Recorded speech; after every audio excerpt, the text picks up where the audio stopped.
Ito na yung pagkain mo. Prepare ko na, ha. Prepare ko na yung pagkain mo. Ayan. Yung pinagbalatan ko ng manok. Tapos, iyan, isda niya.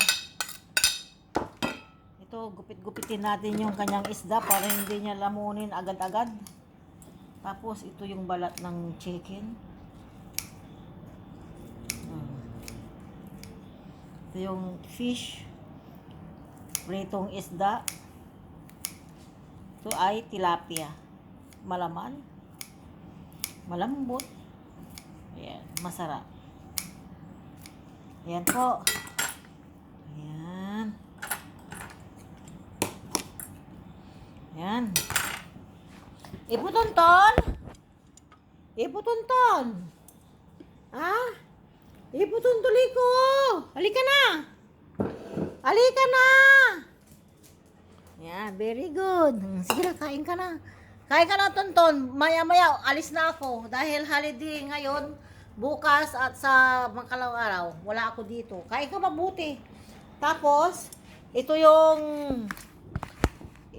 pangbukas niya. Tiniran ko ng rice. Tapos, ito ay ipiprepare ko na rin.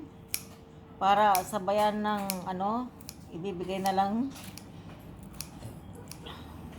ng may bahay. Ayan. O, diba? Pangbukas niya.